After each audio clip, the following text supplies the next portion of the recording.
Welcome, Rick and Kim.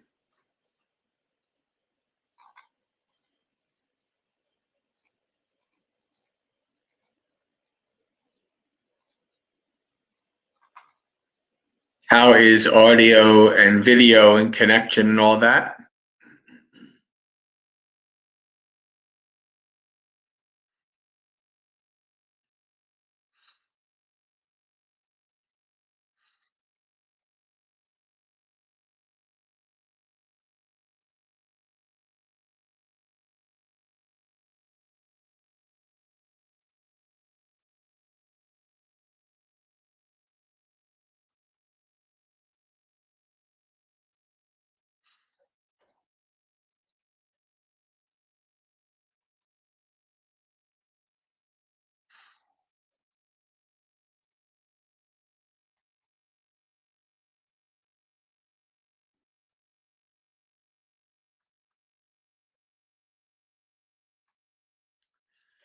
Thank you, Rick. Much appreciated. Hello, Karuna. Welcome. All right, let's get right into the intro chanting so we can start our meditation on time. Namo tassa bhagavato arahato samma sambuddhassa. Namo tassa bhagavato arahato samma sambuddhassa. Namo tassa bhagavato arahato samma sambuddhassa. Savatini danang ekamantang titoko kamado devaputto bhagavantang etadavocha. Tukarang bhagava sudukurang bhagavati. Tukarang vapi karonti kamadati bhagava. Seka sila samahita. Chittata anagari upetasa tutti hoti sukhavati. Dulabha bhagava yadidang tuttiti. Dulabhang vapi labhanti kamadati bhagava. Chittavu pasamerata yesang divacharato cha. Bhavanaya rato manoti. Dussamadahang bhagava yadidang chittanti. Dussamadahang vapi samadahati. Kamadati bhagava indriya. Indriyu pasamerata te chetva machuno jalang arya gachanti kamadati. Dugamo bhagava visamo maggoti. Dugame visame vapi arya gachanti kamada arnarya visame magge papatanti avangsira hariyanang sammo maggo ariyahi visame samati. English. At Savatthi, standing to one side, the god Kamada said to the Buddha, "It's too hard, Blessed One. It's just too hard." "They do it even though it's hard," said the Buddha to Kamada, the stable trainees with ethics and immersion. "For one who has entered the homeless life, contentment brings happiness." "Such contentment, Blessed One, is hard to find." "They find it even though it's hard," said the Buddha to Kamada. "Those who love peace of mind, whose minds love to meditate day and night." "But it's hard, Blessed One, to immerse this mind in samadhi." "They become immersed in samadhi even though it's hard," said the Buddha to Kamada. "Those who love calming the faculties have cut through the net of death. The noble ones, Kamada, go on their way." "But this path, Blessed One, is rough and hard to travel." "Though it's rough and hard to travel, the noble ones, Kamada, go on their way. The ignoble fall head first on a rough path. But the path of the noble ones is smooth, for the noble ones are smooth amid the rough." Sadhu. Oh, welcome, Gregory, Jantha, and Maria. Just in time for us to start our meditation. So it is Monday night. It's Dhammapalooza. We did our introduction chanting. Now it's time to set our bodies up in a stable and comfortable position, whatever position works for you. And let's meditate for a while.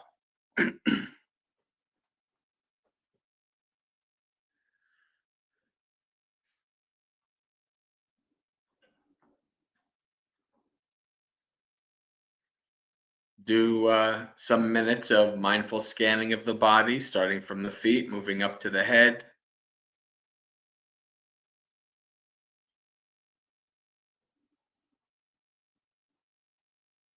Paying close attention to the feeling and sensations in each part of the body as you scan through it, and adjusting your posture as needed to minimize pain and discomfort while you practice.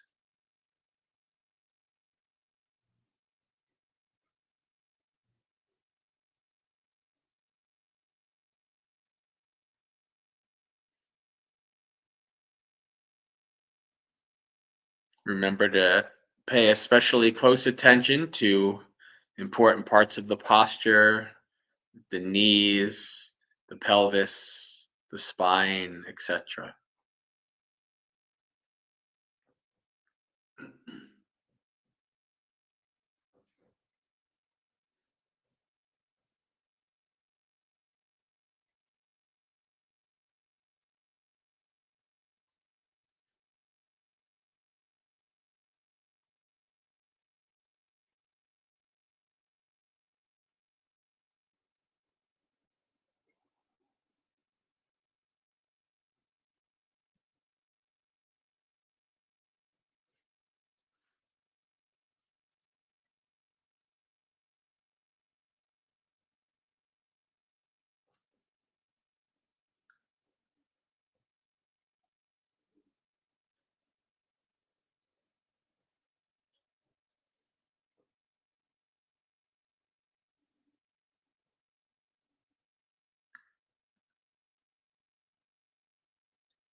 Remember the simile of your body posture being like a house.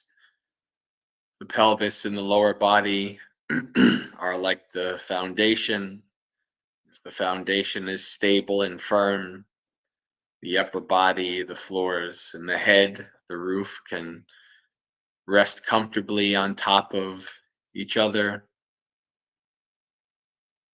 When done right, there's no straining or forcing or trying to keep in a certain position. The body is just resting comfortably, one on top of the other, balanced and light, breathing unconstricted.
Whenever you're done setting up your body in that comfortable and stable position,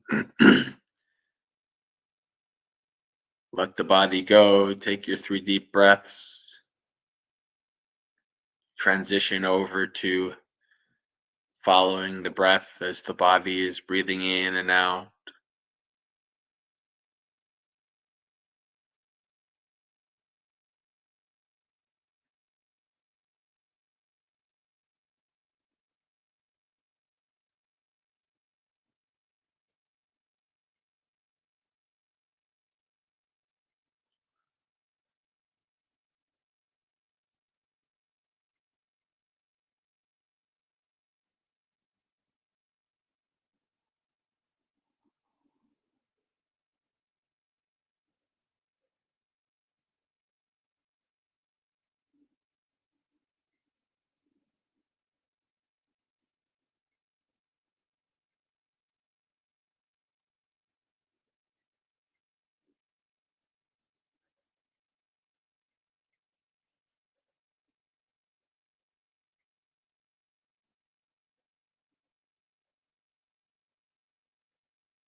Remember to acknowledge, let go, and return. Train your mind to keep returning to the breath.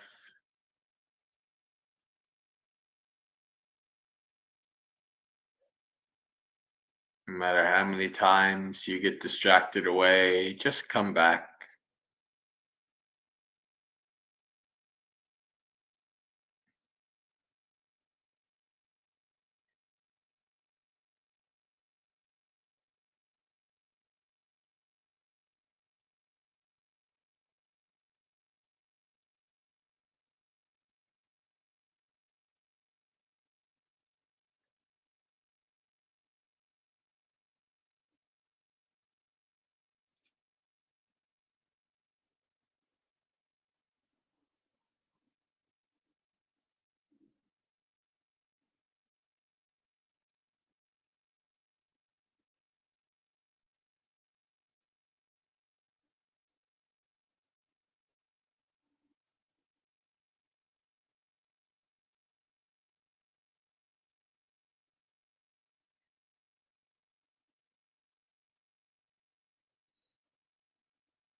Every once in a while, check in with the state of your mind. Do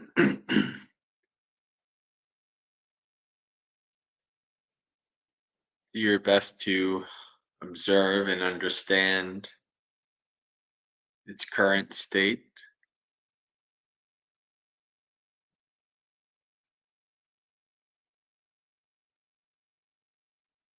Is it becoming more calm as you follow the breath?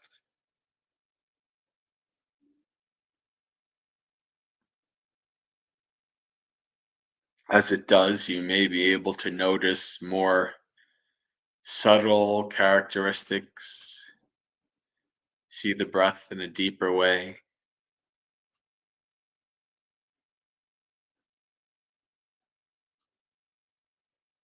See if you can pay attention to the impermanence of the breath, how the breath is changing each cycle.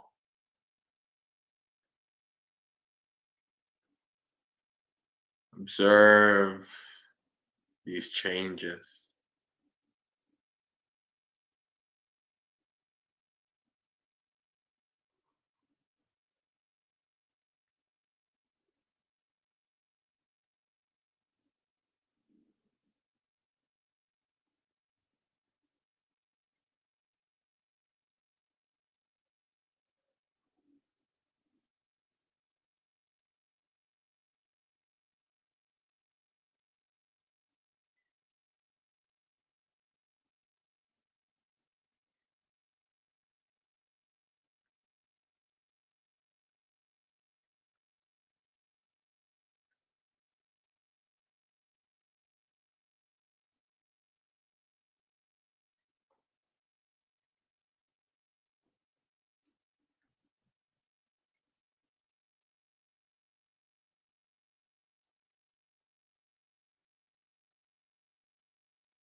As your mind becomes even more calm, you may begin to notice the full cycle of the breath. The body breathing in, and the pause when the lungs are full of air. The body breathing out, the pause when the lungs are empty of air. The breathing in again. See if you can follow this full cycle of the breath.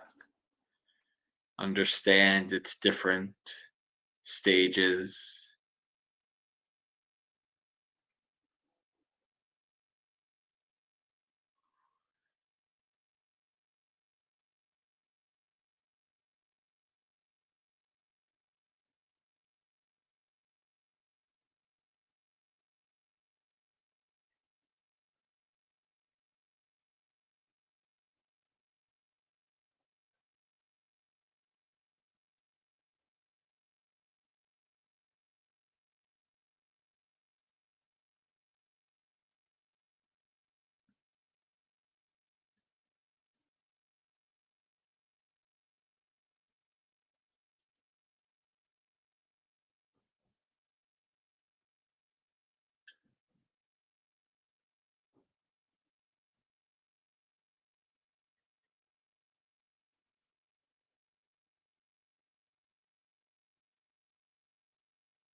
Slowly start to open your eyes.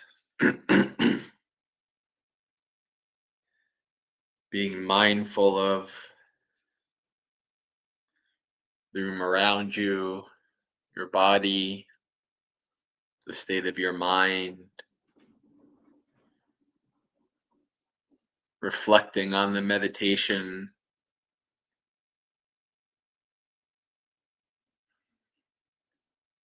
Welcome to Cleo. Good to have you with us. And Visaka, Elaine, good to have you with us. So as we, welcome to Dhammapalooza, the 2 hour, well, not 2 hour, hour and a half festival of Dhamma with the Magasega community, where we do a variety of different Dhamma-related activities. We did some chanting, we did some meditation. Now it's time for the third. This is the third week that we've been doing this, where we, at the end of the meditation, have a little kind of like practice tip. And the the practice tip I want to talk about very briefly is dealing with in the mind and the proper mindset towards when we have insight experiences on the path. These are things that you will have like a realization, an understanding of something that you really didn't understand before. It will be like you thought, this seems so obvious. How did I not see this before? Right? It can be like a very profound experience to have an insight. There can be related strong emotional tones to it. This kind of like profoundness, this awe to having a insight on the path. And the insight could be many different things. It's not, we're not talking about anything specific here. But this is something that, the more years you do it, the more you will experience. I think it's been my experience actually that the deeper you go, the insights don't quite come as much as they used to. In the early days when you're kind of like, so ignorant that you're really starting you have lots of insights. Wow, this is amazing. This is amazing. And I can remember kind of like going through this period where I was getting pretty regular insights, like maybe one every 5 months, 4 or 5 months, 2, 3 months, whatever it was. It was pretty regular. And actually I started getting into these periods where I was like, I haven't had an insight in a while. What's going on? Am I doing something wrong? And for a while, actually, I suffered because of it. I was like, oh, I should. Where's my insights? I must be failing. I must be doing something wrong, etc., etc. But then, actually, I realized that your insights arise when the causes and conditions for them to arise are there. One of the things I always say is like, you go to like a week-long retreat and you're like, yeah, I'm going to have meditative insights and it's going to be profound and all these kind of things. And then you go to it and you leave and nothing profound happened. You're just like, it hurt a lot. I suffered a lot. You know, There's the funny meme. One of my Dhamma memes is that guy in the basement in Office Space. He was like, I was told there was going to be whatever. And the meme was like, I was told there would be bliss. So you go to a retreat. You're told you think you're going to have bliss, and it was suffering, and you didn't get any insights. And then 4 or 5 months later, you're standing online at the grocery store and boom, you're hit with an insight. And you get that profound feeling and all that kind of stuff. And you think, well, that's kind of silly. What? There's like no cause and effect. Actually, yes, there is cause and effect. It just is hard to see. Right? So one of the things that I realized, kind of as an extension of this, because and for many years in my early years of practice, I was like, I'm going to become awakened in this very life. And then I realized, actually, wait a second. I don't know if I can become awakened in this life. I might not have the causes and conditions fully there. Even if I practiced really ardently and as powerfully as I could my whole life, I might not be. Maybe I only make it to stream enter or once returner or non-returner. Maybe awakening is not for this life.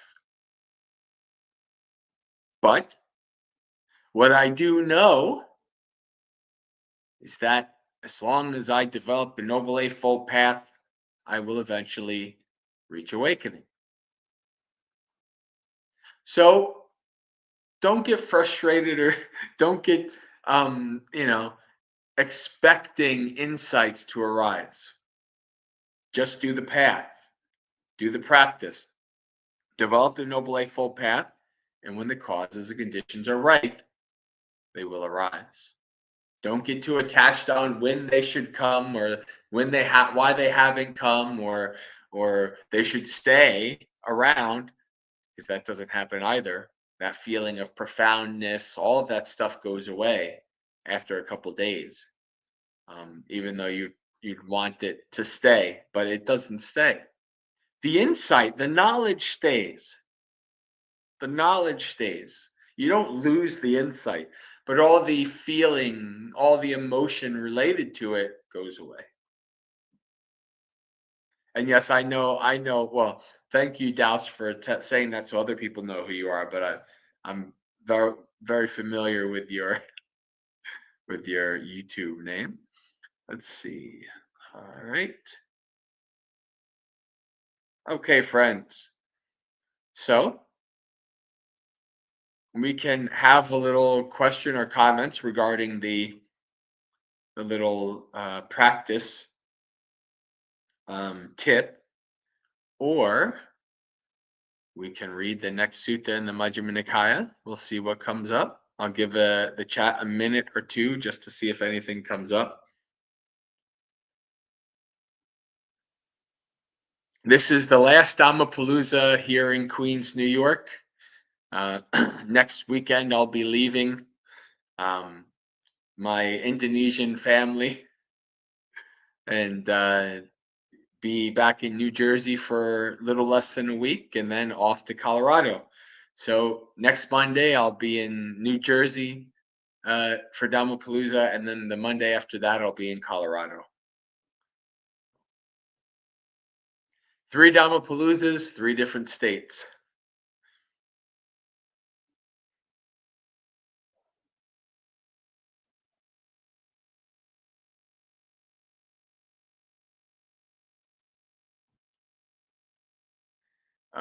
Visaka says, I wish I knew how to create causes and conditions. More meditation. Yeah, do the practice. Every day, you reflect on how am I following, how am I developing the Noble Eightfold Path? And that's all factors of the Noble Eightfold Path, not just some.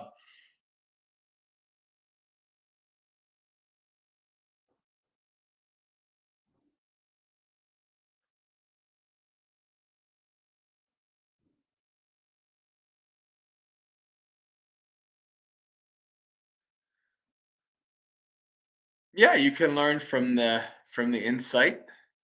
Douse, very good.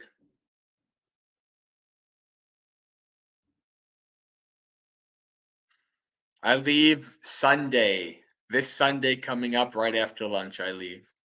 And yeah, I'll be at Empty Cloud. I don't know exactly when. Minimum of 2 weeks in May, maybe 3 weeks. So I don't know the exact dates yet.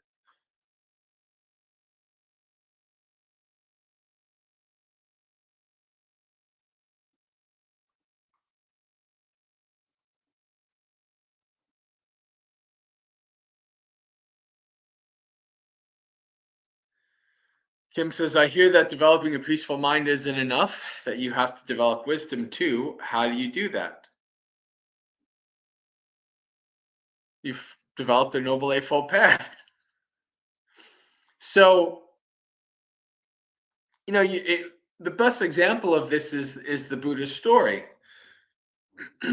Right? The Buddha was trying to find the way that leads to the ending of suffering. And he mastered all kinds of meditative techniques. He mastered the different formless attainments. He could, go into a meditative state for days and days and days, right? All kinds of, deep meditative calm. But he didn't become awakened from that. So yeah, there is a trap that you can fall into with these kind of deep states of meditation, of samadhi, where you're just kind of chilling in the calmness and not actually using it for the development of insight, which is the purpose. The Buddha is quite clear that the purpose of developing samadhi is to be able to see things as they are.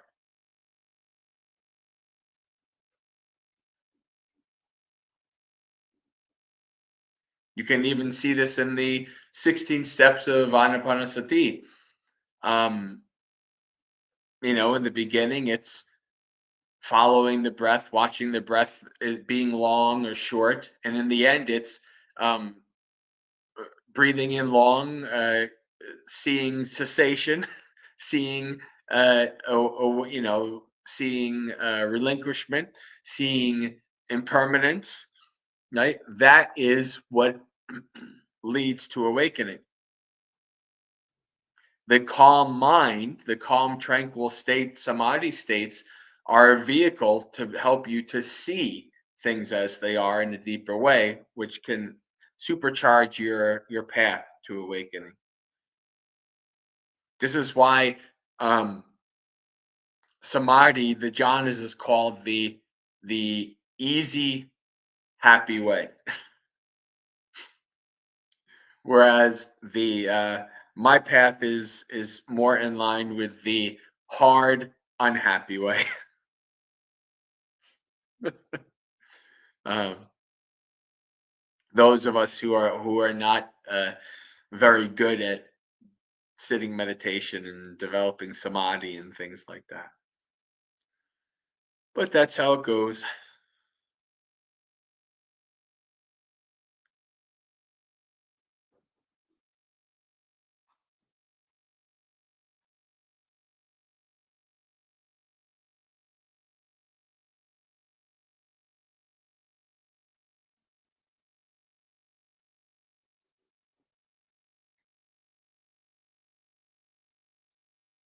All right, I see the chat is quiet, so let's read a sutta. Very famous sutta, self-effacement. Let me make this a bit bigger. Oh, by the way, one thing I did fail to say, I wanted to say, um, unless I know it's somebody pretty new, I figure that most of you have heard my guided meditation so many times. Unless I'm doing a special guided meditation, mostly I figure we'll just do our meditation and with minimal guidance because you guys know what you're doing for the most part. If you don't like that, I can still do it. I can do the full guidance, but I think unless there's like new people or somebody who hasn't, had the guidance, then I'll do the full. But otherwise, a minimal guidance I think is best. All right, self-effacement. So I have heard at one time the Buddha was staying at Savatthi in Jeta's Grove, Anathapindika's monastery. In the late afternoon, Venerable Mahachunda came out of retreat and went to the Buddha. He bowed, sat down to one side, and said to the Buddha,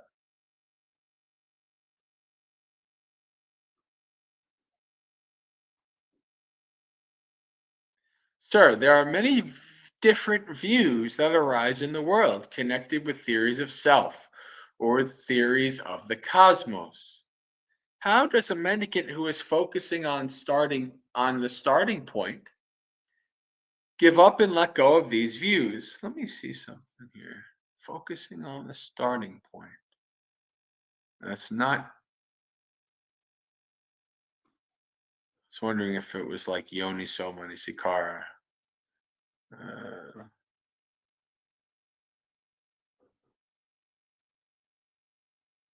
hmm, Bahana.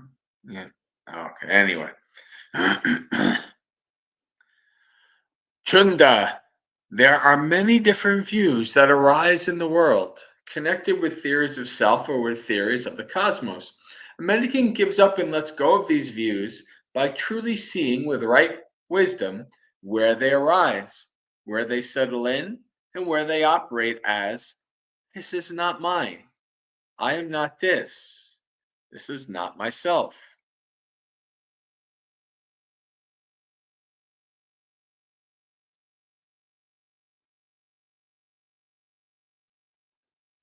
So we have right off the bat going to Anatalakkhana Sutta. Right? How do you let go of all of being attached to all these theories, getting wrapped up in all these theories? This is not mine. Ne tang mama, ne so hamasmi, na me so atati. This is not mine. I am not this. This is not myself. It's possible that a certain mendicant, quite secluded from sensual pleasures, secluded from unskillful qualities, whenever you hear those two lines, we're talking about jhana, right? That is the beginning of jhana. Secluded from desire for sensual pleasures and secluded from the five hindrances. Might enter and remain in the first jhana, which has the rapture and bliss born of seclusion, while placing the mind and keeping it connected. They might think they're practicing self effacement.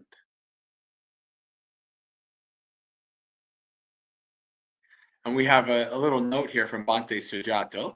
The term self effacement that lends the Sutta its title in Pali Saleka, which has the sense of rubbing out of an inscription or a mark. It's associated with such virtues as contentment, seclusion, simplicity.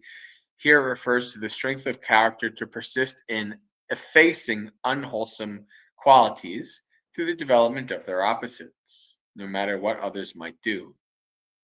Right, so this is your kind of, which is an interesting one, right? Because it starts out with this is not me, this is not mine, this is not myself. You're rubbing out, you're erasing, effacing, you're understanding. Ah, this identity, this person. Gotta rub that out, I think. I don't know if that's true. Anyway, fading it away. Now, but in the training of the noble ones, they are not called this. These are not called self-effacement. They're called blissful meditation in this life. Also, here this is interesting because we kind of this was all part of the topic we just went over, right? So the Buddha is saying that the jhanas are not self-effacement; they're just blissful meditation. Now, let's see what else. It's possible that some mendicant, as the placing of the mind and keeping it connected are stilled, might enter and remain in the second jhana, which has the rapture and bliss born of immersion, with internal clarity and mind at one without placing the mind and keeping it connected. They might think they're practicing self effacement, but in the training of the noble ones, they're not called self effacement. These are not called self effacement. They're called blissful meditation in this life.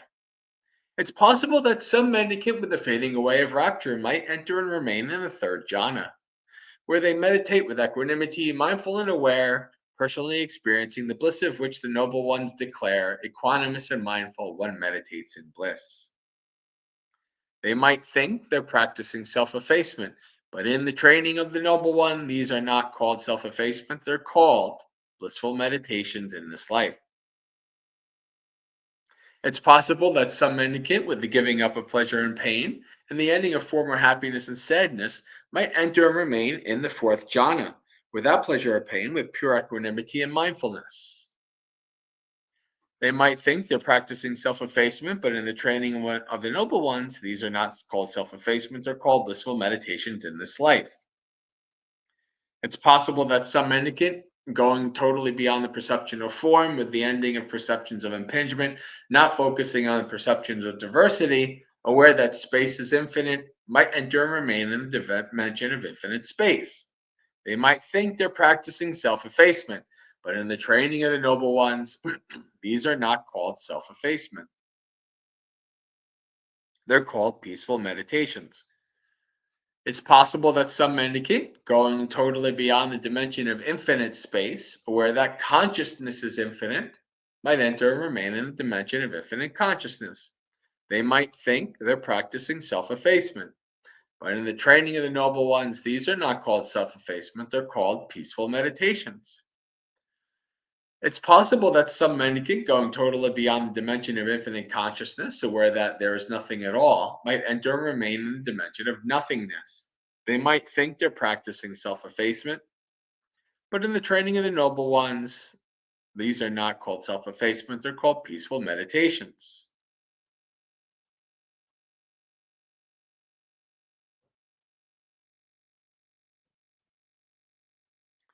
It is possible that some mendicant, going totally beyond the dimension of nothingness, might enter and remain in a dimension of neither perception nor non perception. They might think they're practicing self effacement, but in the training of the noble ones, these are not called self effacement. They're called peaceful meditations. Thanks for the Pali Karuna.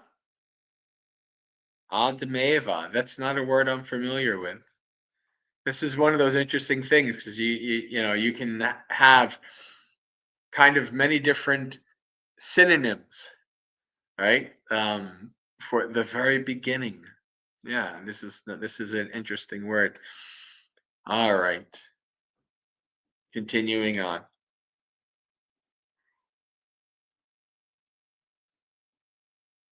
Now, Chunda, the exposition of self effacement. Now, Chunda, you should work on self effacement in each of the following ways. Others will be cruel, but here we will not be cruel.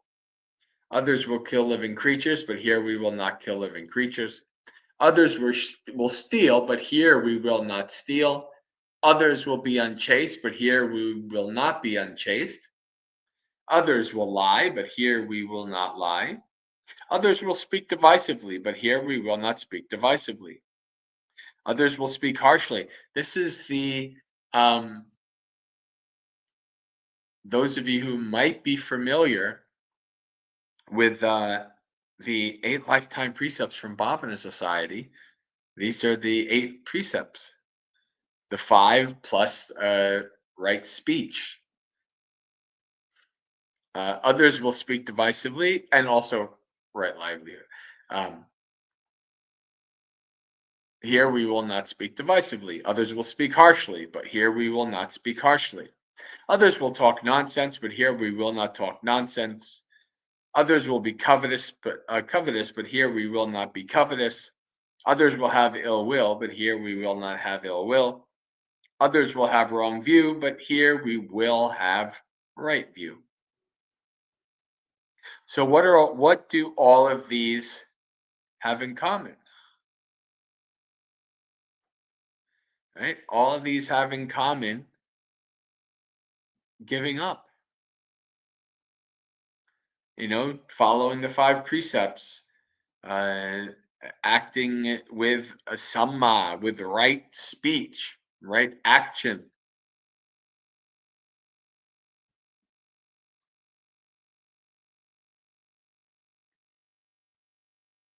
And right view. Yeah. Let's see here.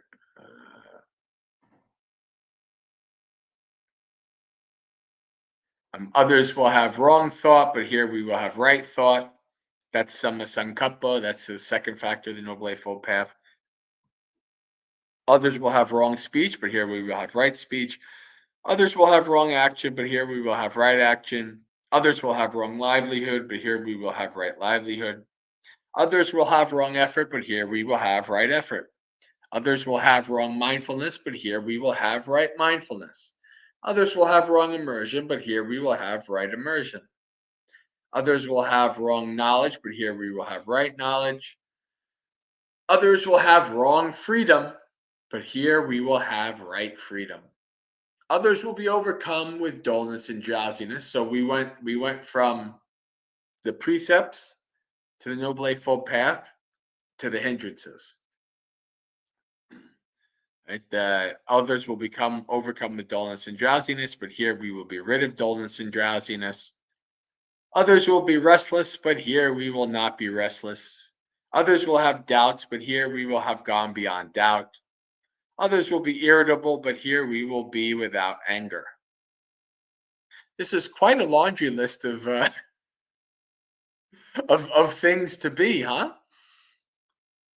You know, I mean, obviously, unless you're awakened, you're with a group of awakened beings. I don't know that one person can have all of these at the same time, but the Buddha is setting a bar, right? This is how you should be. Just like in other places, he says this is how you should train.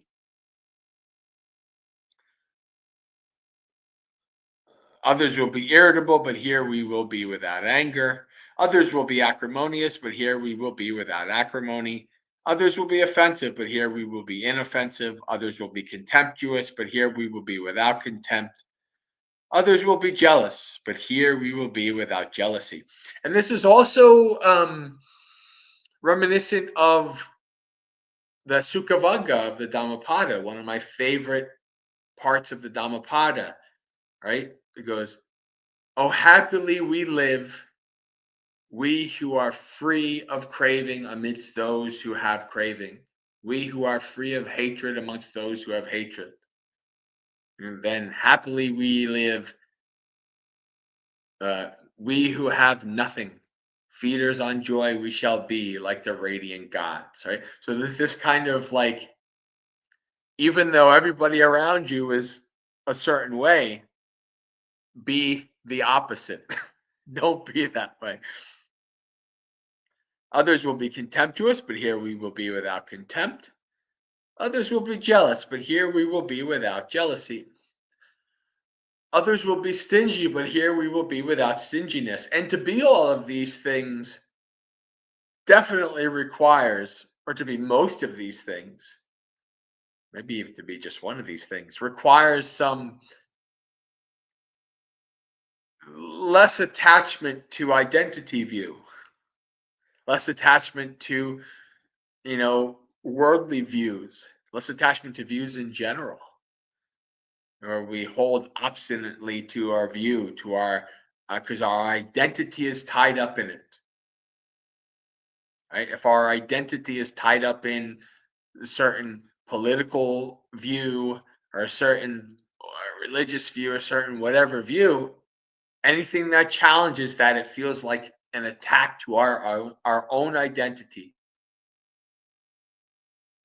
But if you're practicing self-effacement, you're developing the path in such a way, then others will be that way, but you don't have to be that way. So others will be jealous, but here we will be without jealousy. Others will be stingy, but here we will be without stinginess. Others will be devious, but here we will not be devious. Others will be deceitful, but here we will not be deceitful. Others will be pompous, but here we will not be pompous. I just check the chat. All right. Others will be arrogant, but here we will not be arrogant. Others will be hard to admonish, but here we will not be hard to admonish.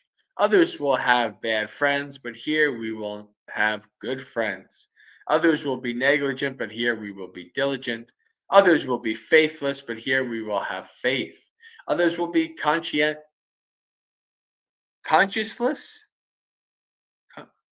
conscienceless, but here we will have conscience. That conscienceless. That's it. I guess I'm just so used to hearing without conscience or something like that. Maybe this is an Australian way of saying it. Um, Others will be imprudent, but here we will be prudent. Others will be unlearned, but here we will be learned. Others will be lazy, but here we will be energetic. Others will be mindful, but here we will be mindful. And this also is reminiscent of what the Buddha says about the path. The path goes against the stream. All of these things are the stream. Others will be this way. They're going along with the flow. They're going along with the stream. Buddha says the path goes against it. So others will be this way. We're going to do the opposite. Right? We're going to be swimming. We're going to swim upstream instead of just flow with the stream. Others will be lazy. Here we will be energetic. Others will be unmindful. Here we will be mindful. Others will be witless, but here we will be accomplished in wisdom. Others will be attached to their own views, holding them tight and refusing to let go. But here we will not be attached to our own views, not holding them tight, but will let them go easily. Giving rise to the thought. Chunda, I say that even giving rise to the thought of a skillful qualities is very helpful, let alone following that path in body and speech. So the Buddha is saying that even if your mind is inclining towards doing these things, being skillful, developing skillful, maybe you actually can't do that yet. Maybe you haven't reached the level where you're actually going to follow through. But the fact that that intention, that impulse has arisen in your mind is a good thing. That means that if you keep feeding that, developing that, training that, it will be up more, and you will then eventually actually act. You will follow through with that thought that has arisen. That's why you should give rise to the following thoughts. Others will be cruel. Here we will not be cruel. Others will kill living creatures. Here we will not kill living creatures. And these are all ellipsing. So basically, it's like the whole thing that we just went over. Others will be attached to their own views, holding them tight and refusing to let go. But here we will not be attached to our own views, not holding them tight, but we'll let them go easily. Bypassing. I wonder if a way of going around. Chunda. Suppose there was a rough path and another smooth path to get around it. Or suppose there was a rough ford and another smooth ford to get around it. In the same way, a cruel individual bypasses it by not being cruel. An individual who kills bypasses it by not killing. And then, through the whole list again. An individual who is attached to their own views, holding them tight and refusing to let go, gets around it by not being attached to their own views, not holding them tight, but letting them go easily. Going up. Hello, Mudita, welcome. Chunda, all unskillful qualities lead downwards, while all skillful qualities lead upwards. In the same way, a cruel individual is led upwards by not being cruel.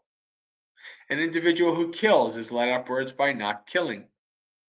An individual who is attached to their own views, and again, the whole thing, all of the different things, the precepts, the Noble Eightfold Path, the five hindrances, etc. All of that we went over.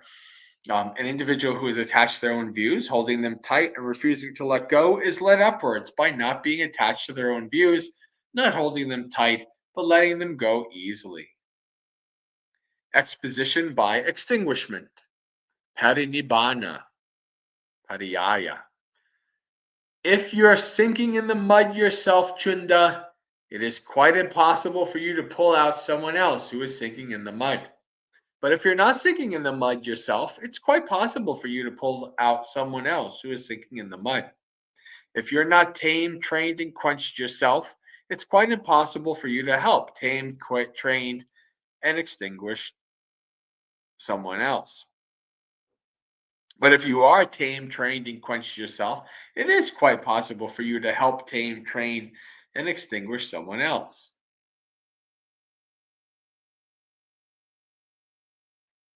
In the same way, a cruel individual extinguishes it by not being cruel. An individual who kills extinguishes it by not killing, etc., etc., etc. Ellipsed. An individual who is attached to their own views, holding them tight and refusing to let go, extinguishes it by not being attached to their own views, not holding them tight, but letting them go easily. So Chundai have taught the exposition by way of self-effacement, arising of thought, bypassing, going up, and extinguishing. Out of sympathy, I have done what a teacher should do who wants the best for their disciples. Here are the roots of trees. Here are these empty huts. Practice jhana, Chunda. Don't be negligent. Don't regret it later. This is my instruction. That is what the Buddha said. Satisfied, Venerable Mahachanda approved what the Buddha said. 44 items have been stated. Organized into 5 sections, effacement is the name of this discourse, which is deep as the ocean. Ah, Samaditi Sutta is the next one. Oh boy. I don't know if we'd get through that in one in one Dhammapalooza. That one might have to be split.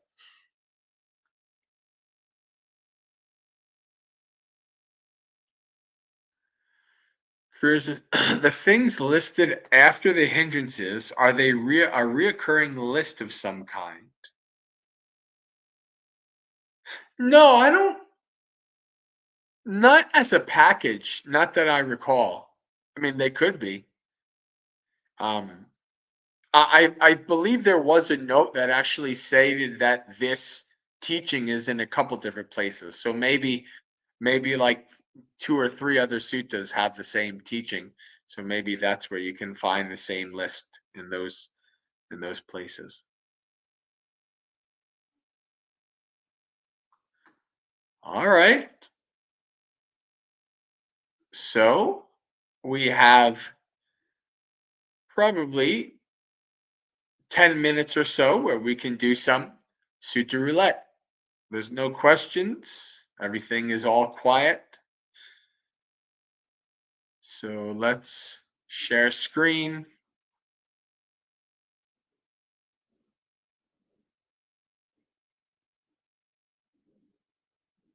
I'm surprised the 44th effacements aren't a thing. Theravadan's love lists. Maybe they are. I don't know. Check the Visuddhimagga.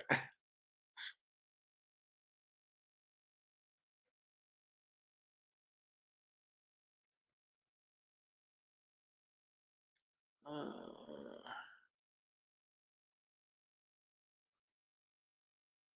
so the Buddha wants us to not cling to views, but faith is still super important. Yeah. Yep. I mean, it's not, different people have different strengths in terms of faith. Uh, but I think if you have faith in the Buddha's teachings, the Buddha teaches not to be attached to views. So the Buddha even teaches not to just accept what he says without questioning either. You know, in many places, when you hear something, do not automatically accept it or reject it, but you know, ask the Buddha or look at the suttas. Different suttas will say, you know, what reference you're going to, investigate it, etc. All right, friends. So let's do some. We did the last 2 weeks. We did number, but let's do word. So, and we'll probably just do this once, and we'll go through whoever puts a word. We'll check what suttas there are. But in 3, 2, 1, type a random wholesome word, nothing bad, nothing. Um, you know, the idea here is that we look up the word and see if what suttas pop up. So type in one word and we'll see what what comes up in the suttas. Sometimes this can be funny, sometimes this can be quite interesting.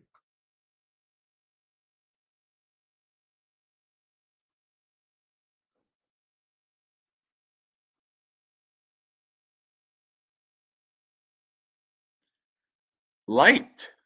All right. Iron. All right, let's see, where are we at here? Okay, this is what's being shared. There's going to be tons of stuff for light.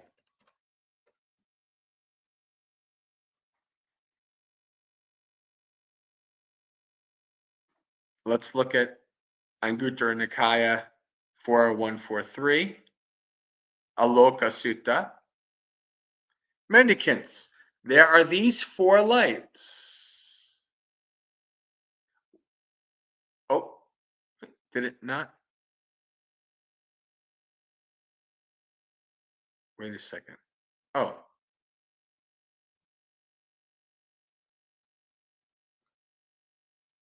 Did it? Is this being shared? Okay. All right. So I guess it automatically goes to another one, doesn't it? Yeah, it does. I don't know if there's a way for me to like stay in yeah. Oh well.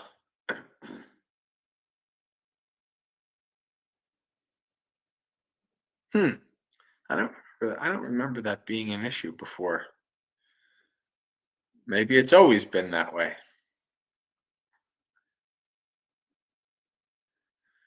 Mendicants, there are these four lights. What for? The light of the moon, sun, fire, and wisdom. These are the four lights. The best of the four lights is the light of wisdom.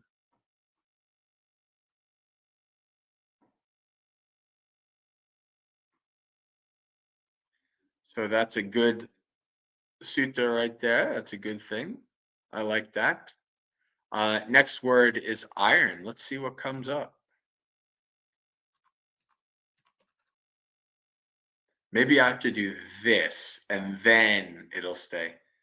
Oh, the Devadutta Sutta. Let's check out the, oh, iron ball. Is this a Yogala Sutta? I have no idea what that is. Oh no, oh okay, Samyutta Nikaya. Okay, so this is Nikaya. Let's read this.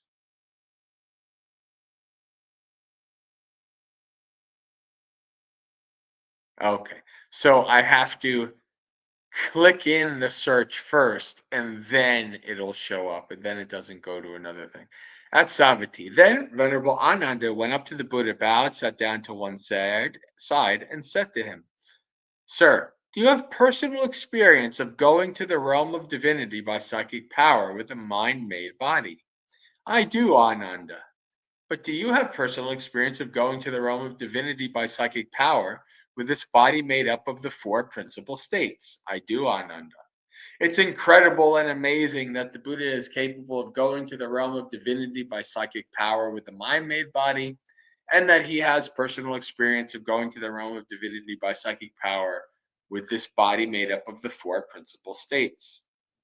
Ananda, the realized ones are incredible and have incredible qualities. They're amazing and have amazing qualities. Sometimes the realized one submerges his body in his mind and his mind in his body. He meditates after sinking into a perception of bliss and lightness of the body. At that time, his body becomes lighter, softer, more workable, and more radiant. Suppose there were an iron ball that had been heated all day. It would become lighter, softer, more workable, and more radiant. And that's the whole thing about blacksmithing. Making the metal really hot so you can pound away the shape that you want. In the same way, sometimes the realized one submerges his body in his mind and his mind in his body. He meditates after sinking into a perception of bliss and lightness in the body.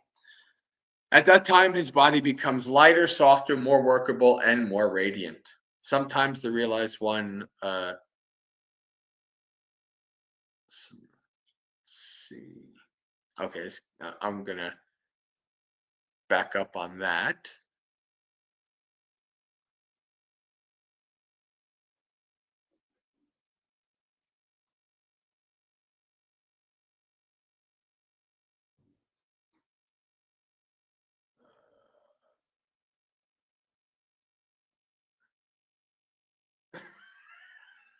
Vortex and walnuts. Uh, I, I'm sorry, Douse, but since determination is going to come up many places, I'm interested to see what vortex is. Well, we're gonna determination is too. Uh, how shall I say normal? Oh, it looks like I.B. Horner. This is a very old translation. Um, I.B. Horner has there.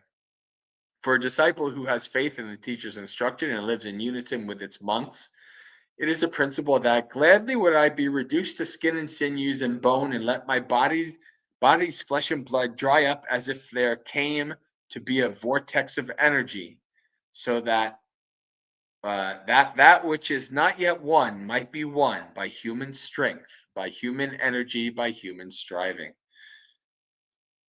Yeah, I really like the newer the newer translations of that. Bhikkhu Bodhi's translation of that is I think much more uh, inspiring, I should say. Let's see. Okay, one more. We have 10 minutes here. So walnuts. Walnut. Let's see what walnut. You guys do pretty good with these random words. Um, oh, looks like a. This is from the uh, Mahayana Agamas.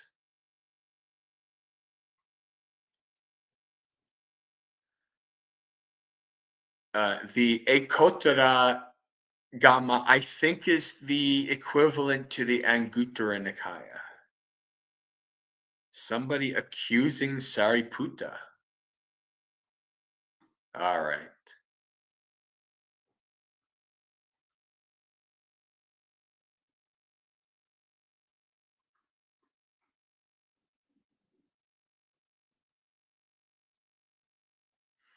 So let's read Dhammapada, and then we will.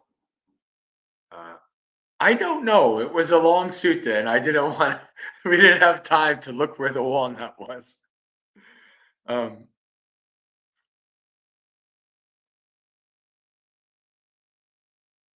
so I moved on. Pema Vagga or Pia Vagga, affection. Giving himself to things to be shunned and not exerting where exertion is needed, a seeker after pleasures, having given up his true welfare, envies those intent on theirs. Seek no intimacy with the beloved, and also not with the unloved, for not to see the beloved and to see the unloved both are painful. Therefore, hold nothing dear, for separation from the dear is painful. There are no bonds for those who have nothing beloved or unloved. From endearment springs grief, from endearment springs fear. For one who is wholly free from endearment, there is no grief. Whence then fear? From affection springs grief, from affection springs fear. For one who is wholly free from affection, there is no grief. Whence springs fear? From attachment springs grief, from attachment springs fear.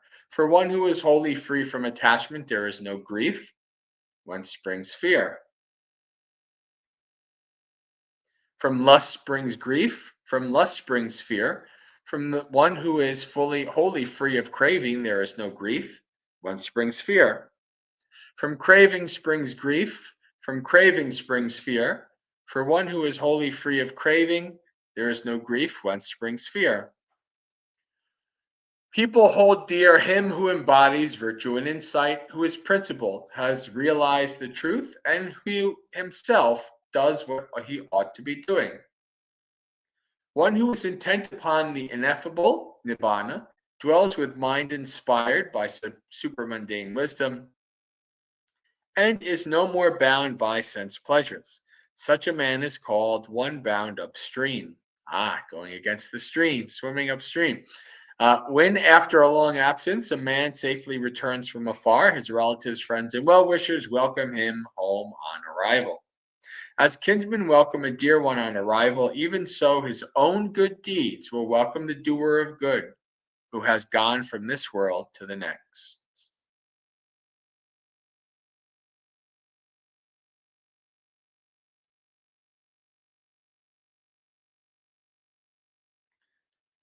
All right.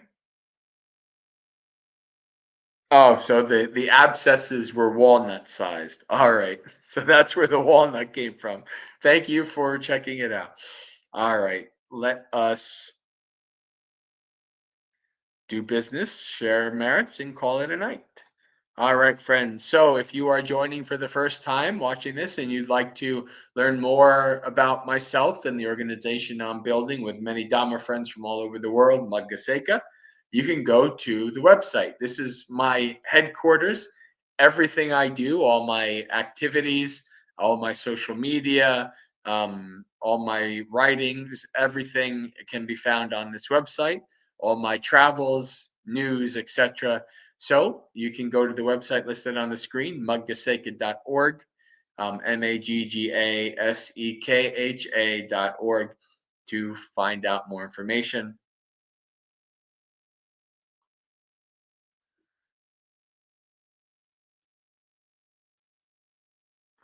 Okay.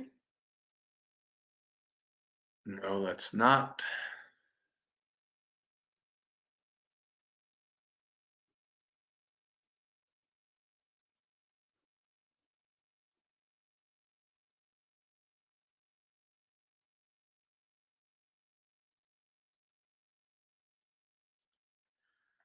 Dukkha patta chane dukkha, baya patta chane baya, soka patta chane soka, hantu sabe pipaniyo, etavata chamehi, sampatang punya sampatang, sabe deva anumodantu, sampasampati siddhya, akasata chabumata, deva naga mahidika, punyang tang anumoditva, charang rakantu sasanang. May the suffering ones be suffering free, and the fear struck fearless be. May the grieving shed all grief, and may all beings find relief.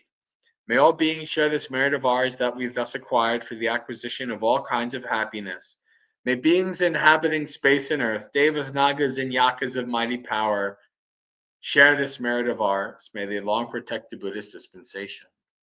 Sadhu, sadhu, sadhu. All right, friends, we come to the end of another Dhammapalooza. So, Sukhi Hotu, may you be happy and at ease. Practice well and be well, and may you have a spiritually successful and peaceful practice until we meet again, which could be tomorrow morning at 8 a.m. for another morning monastery experience, which is Monday through Friday at 8 a.m. Eastern, or Saturday on Insight Timer at 3 p.m., or on the Discord. Our almost 10 years of the Discord community is this year. This May will be 10 years. We've been reading suttas almost that time on Sundays at 7. Or if I'm around, if I'm alive next week, we'll be back in a different state, but the same time for Dhammapalooza. So have a good week.